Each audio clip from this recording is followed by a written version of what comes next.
नमस्कार, सवाल इंडिया में आपका बहुत बहुत स्वागत है। मेरा नाम है अंकित त्यागी और इस वक्त आप एनडीटीवी इंडिया के साथ हैं। शुरुआत कर रहे हैं जो सस्पेंस बना हुआ है कि बीजेपी के मुख्यमंत्री अब तक तय क्यों नहीं हुए हैं, कौन बनेगा मुख्यमंत्री की जो कहानी है वो भारतीय जनता पार्टी में अभी भी चल रही है।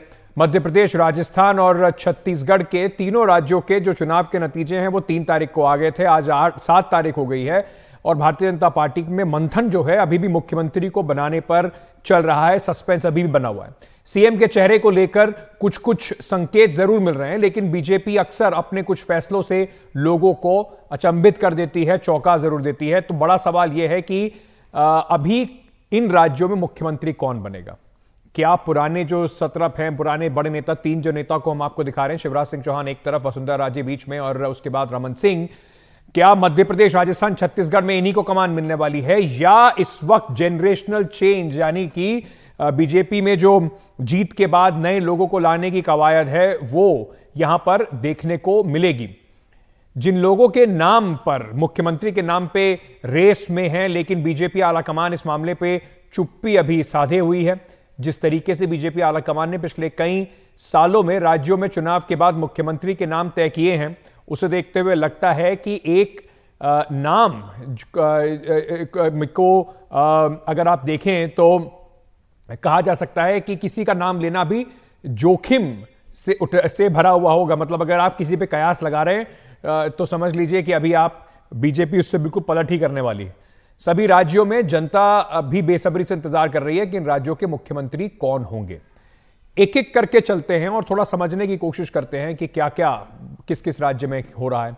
मध्य प्रदेश, राजस्थान, छत्तीसगढ़ में शिवराज सिंह चौहान, वसुंधरा राजे, रमन सिंह, क्या इनकी किस्मत दोबारा खुलेगी?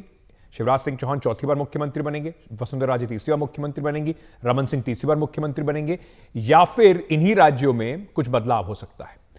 क्या मध्य प्रदेश के अंदर नरेंद्र सिंह तोमर की किस्मत खुल सकती है? बाबा बालकनाथ राजस्थान के मुख्यमंत्री बन सकते हैं। साहू साहब को क्या छत्तीसगढ़ का जिम्मा मिल सकता है? ये सारी जो इन सब पे कयास है, जो कवायद है, वो अभी तक चल रही है। कई सारे मंत्रियों को चुनाव, जो मंत्री हैं और सांसद हैं, उन्हें चुनाव लड़ाए गए। आपको कुछ और नाम हम दिखा रहे हैं इस वक्त, देखिए आप एक एक करके, क्या इनमें से किसी का किस्मत खुल सकती है? तो ये एक बड़ा इस वक्त कवायद जो है, कयास जो है, बाजार गर्म है।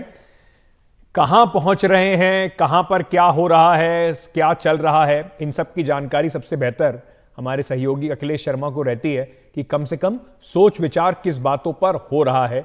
अखिलेश जी, सब लोग, इन तीनों राज्यों की जनता, ऑपोजिशन और साथ में देश के अलग राज्यों की जनता भी सोच रही है कि बीजेपी कर क्या रही है। 4 दिन हो गए, मुख्यमंत्री के नाम तय नहीं हुए हैं, सांसदों के इस्तीफे हो गए, तो चल क्या रहा है? देखिए, लंबी योजना पर काम चल रहा है, एक बड़ी रणनीति है जिस पर काम चल रहा है। और जहां तक देरी की बात है तो बीजेपी नेताओं का ये कहना है कि 2017 की बात कर लीजिए, जब उत्तर प्रदेश में बीजेपी को प्रचंड बहुमत मिला था, तब भी मुख्यमंत्री घोषित करने में पार्टी ने समय लिया था। तो इसी तरह जिस तरह का बड़ा बहुमत राजस्थान, मध्य प्रदेश, छत्तीसगढ़ में बीजेपी को मिला है, बीजेपी अपनी आगे की रणनीति पर काम कर रही है। सारे समीकरणों को चाक चौबंद करना चाहती है, दुरुस्त करना चाहती है, क्योंकि पार्टी का जो लक्ष्य है, पहला वो लोकसभा चुनाव है, और बीजेपी ये चाहती है कि जो अभी तक के पिछले 2 लोकसभा चुनाव में परफॉर्मेंस रही है इन 3 राज्यों में, उसको रिपीट किया जाए, यानी करीब करीब 100% सीटें जीती जाए। इस बीच हाँ, ये बात जरूरी कि राजस्थान में कुछ सुगबुगाहट हो रही थी, और यही कारण है कि वसुंधरा राजे सिंधिया को कल रात को बुलाया गया। आज भी उनकी मुलाकात पार्टी अध्यक्ष जेपी नड्डा, गृह मंत्री अमित शाह से होने की बात कही जा रही है। तो ये देखने की बात होगी कि उनको क्या कन्वे किया जाता है, क्योंकि अगर किसी भी तरह कोई कोशिश करता है या ये बात कही जाती है कि कहीं पर एक पार्टी की राय से अलग चलने की बात हो रही होगी, तो उसमें आगाह करना ये पार्टी नेतृत्व का काम है। हमें बताया कि कल भी इस तरह की बात कही गई थी, तो ये एक बात है। दूसरी बात ये भी है कि जाति समीकरणों को साधना, क्षेत्रीय समीकरणों को साधना, और अगर आप मुख्यमंत्री किसी एक कास्ट न्यूट्रल को बनाना चाह रहे हैं तो फिर साथ में कास्ट को मैसेज देने के लिए आप उप मुख्यमंत्री बना सकते हैं। तो ये सारी कवायद है जो लगातार चल रही है। परसों रात को 4.5 घंटे पीएम मोदी की बैठक हुई थी जेपी नड्डा और गृह मंत्री अमित शाह के साथ। कल भी गृह मंत्री अमित शाह मिले थे पीएम मोदी से, उसके बाद जेपी नड्डा जो है गृह मंत्री अमित शाह से मिलने के लिए पहुंचे थे। तो ये सारी कवायद लगातार चल रही है। इस बीच वो सांसद जो चुनाव जीते हैं विधानसभा का, उन्होंने सभी ने इस्तीफा अपना सौंप दिया है, और अब उनको निश्चित तौर पर यह कह दिया गया कि आपको राज्य की राजनीति में रहना लेना है और इसीलिए ये भी कयास लग रहा है कि क्या इन्हीं में से कोई मुख्यमंत्री बन सकता है। लेकिन सवाल केवल मुख्यमंत्री बनाने भर तक का ही नहीं है, सवाल ये भी है कि कैबिनेट जो है वो भी बनाई जानी है। इसके साथ साथ पर्यवेक्षकों की नियुक्ति होनी है जो विधायक दल की बैठक में जाएंगे और जिनकी मौजूदगी में विधायक दल के नेता का चयन होना है। तो ये सारे मुद्दे जिन पर लगातार विचार विमर्श चल रहा है और चूंकि संसद का सत्र इन दिनों चल रहा है तो इसलिए सारे जो राज्यों के अलग अलग नेता हैं, सांसद हैं, वो भी यहाँ पर आ रहे हैं और उनकी भी मुलाकात पीएम मोदी से, पार्टी अध्यक्ष जेपी नड्डा से, गृह मंत्री अमित शाह से हो रही है। तो ये एक लंबी कवायद है जो चल रही है। बताया जा रहा है लेकिन कि इस सप्ताहांत में यानी शनिवार या रविवार तक कुछ तस्वीर साफ हो सकती है और विधायक दल की बैठक बुला करके नेताओं का चयन हो सकता है और उसके बाद शपथ ग्रहण समारोह का सिलसिला शुरू हो जाएगा। बहुत बहुत शुक्रिया अखिलेश जी आपका हमारे साथ जुड़ने के लिए। अखिलेश जी पूरे विस्तार से बता रहे थे कि 24 की रणनीति जो है उसको लेकर मुख्यमंत्री के नाम पे चर्चा जो है उसकी कवायद चल रही है। नए लोगों को लाया जाए, उससे क्या फायदा नुकसान, पुराने लोग हटेंगे तो कोई नाराजगी नहीं होगी। इन्हीं सब बिंदुओं पर भारतीय जनता पार्टी इस वक्त काम कर रही है। इस बीच राजस्थान की, जैसे अखिलेश बता रहे थे, पूर्व मुख्यमंत्री और वरिष्ठ बीजेपी नेता वसुंधरा राजे कल रात को दिल्ली पहुंची। जैसी वो दिल्ली पहुंची तो पूरी अफवाहों का बाजार है वो गर्म हो गया कि क्या वसुंधरा को एक और मौका मिलने वाला है या उन्हें मनाने के लिए उन्हें दिल्ली बुलाया गया है। आज उनके बीजेपी अध्यक्ष जेपी नड्डा से मिलने और वरिष्ठ नेताओं से मिलने की मुलाकात जो है उसका संभव है। दरअसल वसुंधरा राजे आज जेपी नड्डा और अमित शाह से मिलने का उन्होंने वक्त मांगा है। वसुंधरा राजे भी राजस्थान के मुख्यमंत्री की रेस में हैं। इससे पहले वो 2 बार 2003 और 2008 और 2013 से 2018 तक राजस्थान की मुख्यमंत्री रह चुकी हैं। इसके अलावा 6 बार विधायक, 5 बार की सांसद रही हैं। वसुंधरा राजे के अलावा दिया कुमारी, गजेंद्र सिंह शेखावत और बाबा बालकनाथ के नाम पर भी चर्चा चल रही है।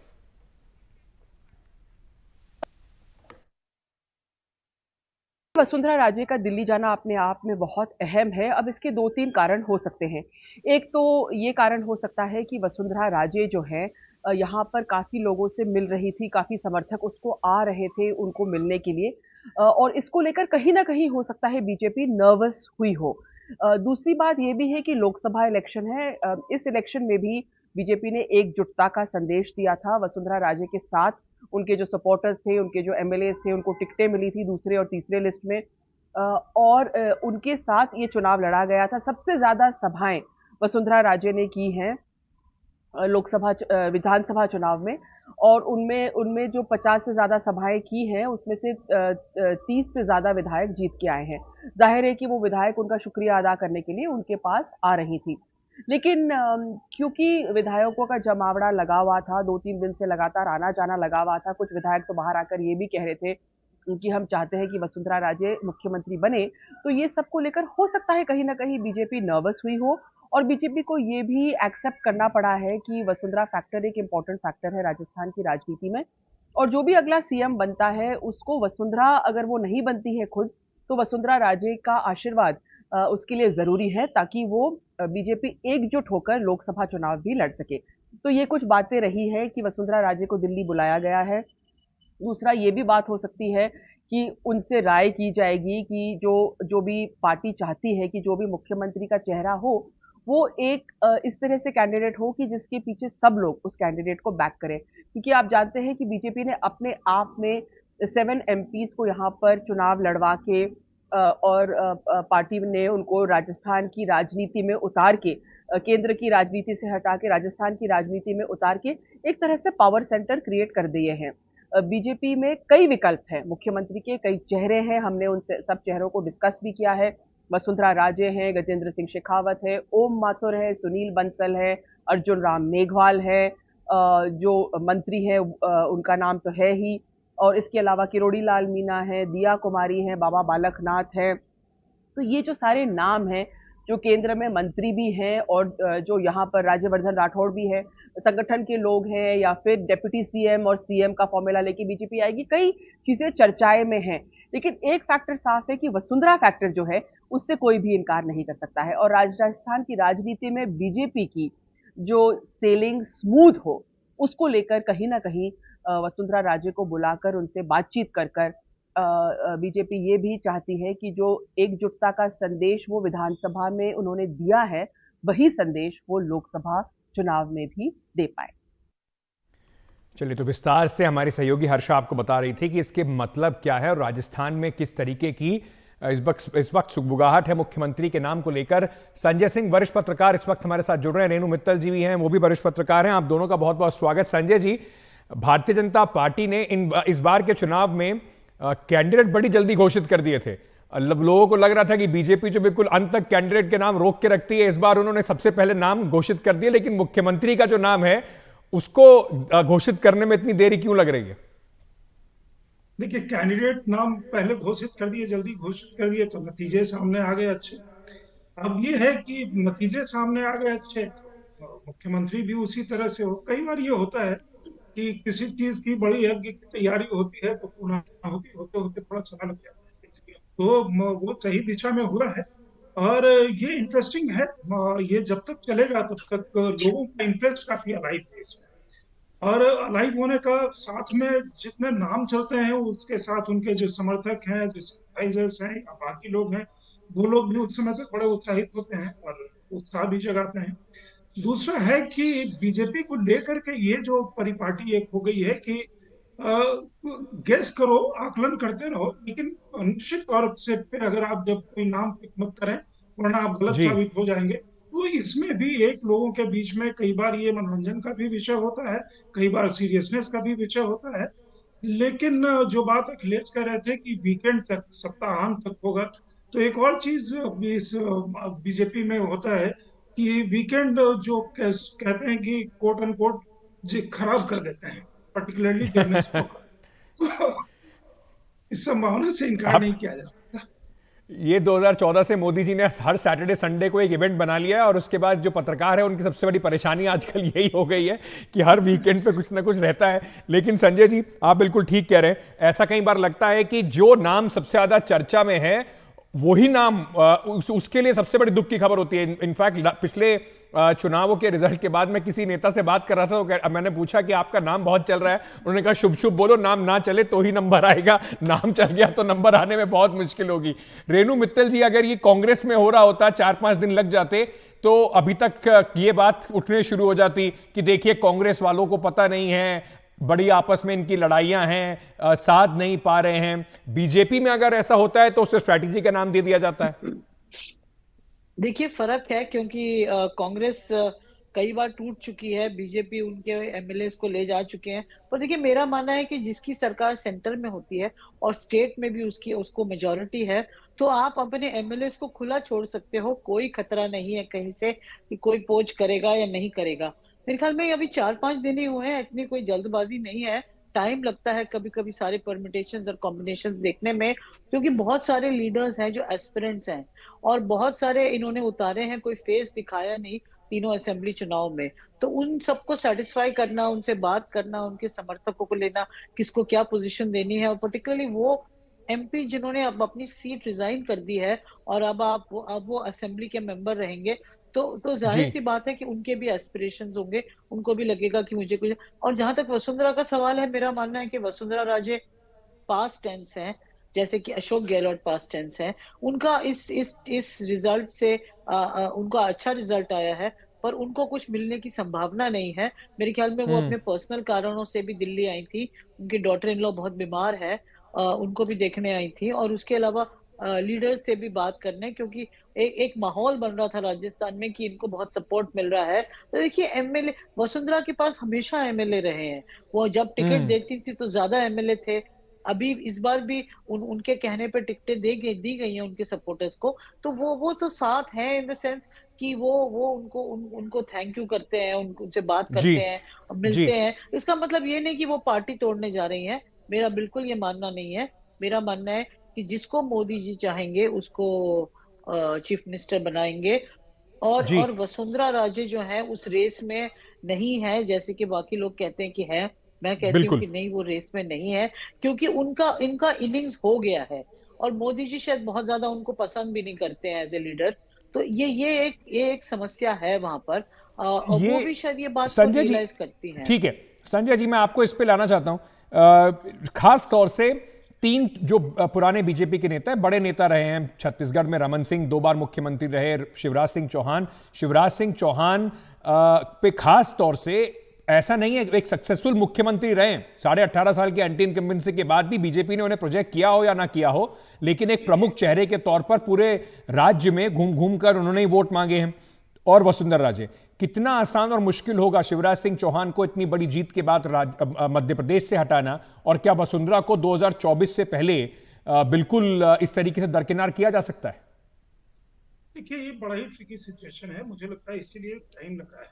वोट तो मोदी जी के नाम पे मांगा गया, लेकिन साथ में मुझे लगता है कि मध्य प्रदेश का सिचुएशन थोड़ा डिफरेंट है बाकी इन दोनों राज्यों से, क्योंकि Shivraj Singh Chouhan incumbent chief minister थे और अच्छे चीफ मिनिस्टर थे, उन्होंने काम किया, उनके काम की भी सराहना हुई है, पॉपुलर भी थे, और बाद में वो लाडली बहन योजना जो लेकर के आए उसने भी काम किया। दूसरा ये है कि जिस समय पार्टी केंद्र से नेता मतलब 7 एमपीज, 2 यूनियन मिनिस्टर, मतलब सारे मिलाकर के जब भेजे गए, तो उनका कोई इंथुजियाज्म या उनके अंदर की एनर्जी या ऊर्जा कहीं डैम्पेन नहीं, बल्कि वो जिस गति से काम कर रहे थे उससे शायद ज्यादा ही गति से उन्होंने वो कैंपेन में जुट गए।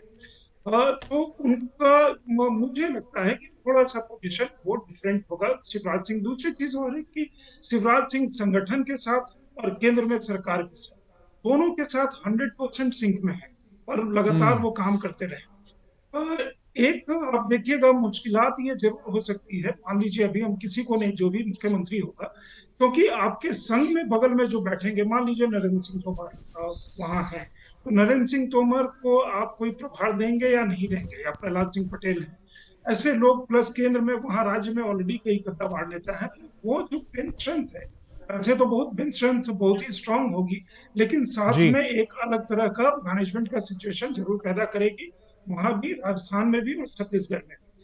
कि मान लीजिए रमन सिंह मुख्यमंत्री होते हैं, अब ठीक है, नहीं होते हैं, 10 साल के मुख्यमंत्री हैं, फिर उनका क्या। बीजेपी के लिए जो रेणु जी एक बात कह रही थी, एक एडवांटेज ये है कि सिर्फ 3 महीने बाद लोकसभा के चुनाव घोषित हो जाएंगे। कई लोग केंद्र में आने का, उसके बाद 6 महीने के अंदर नई सरकार केंद्र में होगी, तो केंद्र में 6 महीने के अंदर नई सरकार स्थापित हो जाएगी, और 3 महीने के बाद हर लोग कैंपेन मोड में होंगे। 3 महीने क्या मतलब, अगले महीने राम मंदिर का जब से उद्घाटन होगा और यहाँ बजट पेश हो जाएगा, उसका प्रैक्टिकली हर समय वही माहौल रहेगा। आगे की जो भी बात होगी वो 6 महीने में उसका एडजस्टमेंट हो सकता है। रेणु जी, क्या क्योंकि प्रधानमंत्री नरेंद्र मोदी का कद इतना बड़ा है, 2024 का चुनाव उनके नाम पर ही लड़ा जाएगा, और उनकी पॉपुलैरिटी को बीजेपी ने कम से कम इन राज्यों में जो जीत हुई है उसमें दिखाया इस तरीके से गया है कि देखिए सिर्फ मोदी के नाम पर ही जीते हैं, तो क्या इसी वजह से इतना आसान हो जाता है किसी भी बड़े छोटे नेता को दरकिनार करके कोई भी चेंज लेके आना भारतीय जनता पार्टी के लिए? क्योंकि 24 का चुनाव शिवराज सिंह चौहान के नाम पर नहीं लड़ा जाएगा, नरेंद्र मोदी के नाम पर लड़ा जाएगा, वसुंधरा के नाम पर नहीं लड़ा जाएगा, नरेंद्र मोदी के नाम पर चुनाव लड़ेगी बीजेपी। बिल्कुल सही कह रहे हैं आप, बहुत आसान हो गया है अब, पर्टिकुलरली जो मेजोरिटी आई है तीनों स्टेट्स में। राजस्थान में तो मेरे हिसाब से एक्सपेक्टेड था कि कांग्रेस हार रही है, पर मध्य प्रदेश में और छत्तीसगढ़ में ऐसा नहीं लग रहा था।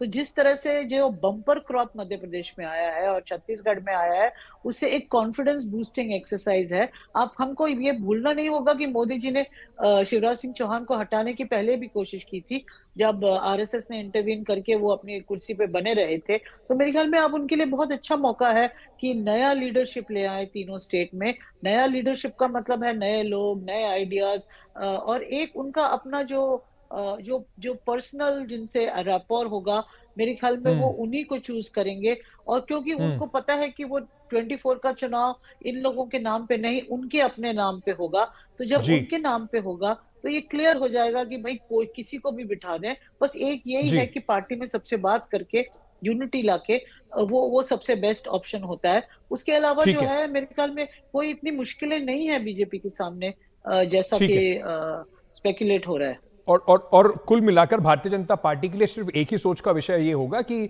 पिछले भी चुनाव में 2019 के चुनाव में भी इन सीनियर राज्यों में मैक्सिमाइज कर गए थे। 65 में से 61 सीटें बीजेपी के पास ऑलरेडी हैं। तो जो खेल है वो सिर्फ ये देखना है कि आप जहां पर थे वहां से नीचे ना आए। संजय जी, समय क्योंकि बिल्कुल खत्म हो गया, जाते जाते आप बहुत दिनों से बीजेपी को बड़ी बारीकी से देखते हैं, कम से कम ये बता दीजिए कि रेस में आगे कौन चल रहा है। आपके 3 नाम कौन है तीनों राज्यों के लिए, फिर देखते हैं कि उनका होता क्या है। अंकित, आपने सारी बात हो गई और फिर आप कह रहे हैं मुझे वहीं फंसा रहे हैं जहां से कोई पूछा नहीं चाहता। तो ये बारीकी से जानने का, बारीकी शब्द तो बड़ा महत्व बहुत वो है, थोड़ा बहुत समझने की कोशिश जरूर करता हूँ। इसीलिए मैं कहता हूँ कि उसमें कहना मतलब फंसना।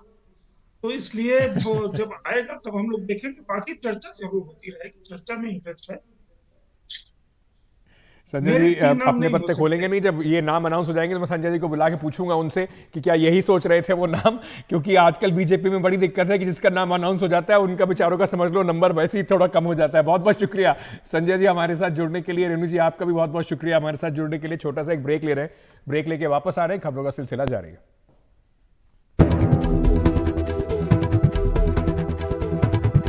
अनुमुला रेवंत रेड्डी, जी हां यही नाम है तेलंगाना के नए मुख्यमंत्री का। राज्यपाल ने आज पद और गोपनीयता की शपथ उन्हें दिलाई। रेवंत रेड्डी के साथ 11 अन्य कांग्रेस के नेताओं ने मंत्रियों के तौर पर शपथ ली। इसमें मल्लू भट्टी विक्रमार्के को डिप्टी मुख्यमंत्री बनाया गया है। इनके अलावा उत्तम कुमार रेड्डी, के वेंकट रेड्डी, श्रीधर बाबू, पी प्रभाकर, दामोदर रंजन नरसिम्हा, पी श्रीकांत रेड्डी के नाम इसमें शामिल हैं। हैदराबाद के लाल बहादुर शास्त्री स्टेडियम में हुए शपथ ग्रहण समारोह में सोनिया गांधी, मल्लिकार्जुन खड़गे, राहुल गांधी और प्रियंका गांधी समेत कांग्रेस के वरिष्ठ नेता यहां पर पहुंचे। तेलंगाना में कांग्रेस ने 64 सीटें जीतकर बहुमत हासिल किया है और राज्य में पहली बार राज्य के गठन के बाद बीआरएस को हटाकर कांग्रेस की सरकार बनी है।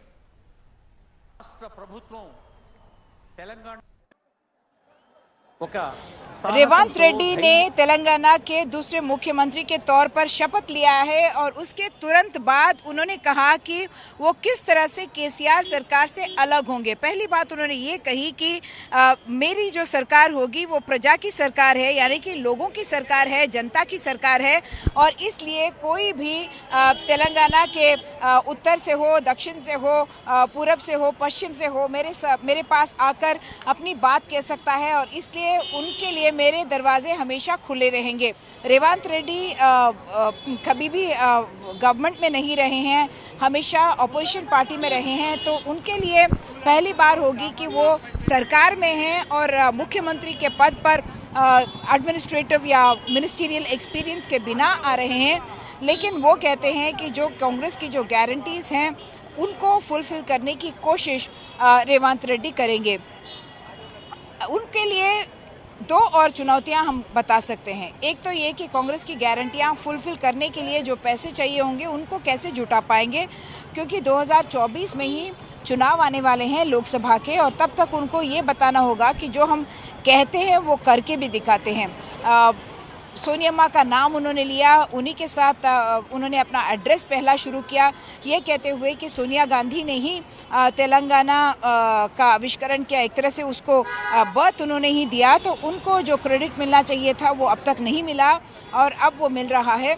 दूसरी बात, कांग्रेस के लिए ये चुनौती है कि हैदराबाद के इलाके में उनका कोई विधायक नहीं है, विधायक चुन के नहीं आए हैं। 15 अगर सीट है यहाँ पे तो 7 बीआरएस के पास है, 7 एमआईएम के पास है और 1 भाजपा के पास है, तो उनको कोई टैलेंट यहाँ पे इंडक्ट करना होगा एमएलसी के तौर पे या फिर किसी और पार्टी से अगर विधायक मूव करने के लिए तैयार है। ये भी बातचीत चल रही है, अगर वो होता है तो वो उनके पास हैदराबाद के लिए भी एक चेहरा रहेगा। इसके अलावा मुसलमान चेहरा उनके पास नहीं है। मोहम्मद शब्बीर जो एक आला नेता है और उनको पहले वो मंत्रिमंडल में भी रह चुके हैं, वो निज़ामाबाद अर्बन से हार गए थे, लेकिन उनको मंत्रिमंडल में जगह मिलने की उम्मीद है, क्योंकि वो बहुत सीनियर नेता हैं। एक उन्होंने कामारेड्डी का सीट रेवंत रेड्डी के लिए वेकेट किया था जब वो काम कर रहे थे, जब वो वहाँ से कंटेस्ट किए मुख्यमंत्री के खिलाफ। इसके अलावा मोहम्मद अजहरुद्दीन जो जुबली हिल्स से कंटेस्ट किए थे लेकिन हार गए थे, फिरोज़ खान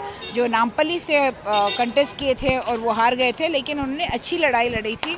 और हैदराबाद में मुस्लिम फेस की ज़रूरत कांग्रेस को है। अभी सबसे पहले मुख्यमंत्री अपने ऑफिस में जाएंगे और अपना जो पद है उसको एक तरह से ऑफिशियली लेंगे, और उसके बाद उनकी जो नए सेक्रेटेरिएट में उनका काम शुरू हो जाएगा। उन्होंने ये भी कहा है कि जो सेक्रेटेरिएट है वो विधायकों के लिए भी बंद था अब तक, लेकिन हम अब उसके गेट लोगों के लिए भी खोल देंगे, मीडिया के लिए भी खोल देंगे। हैदराबाद से कैमरा पर्सन नागराजू के साथ उमा सुधीर, NDTV इंडिया के लिए।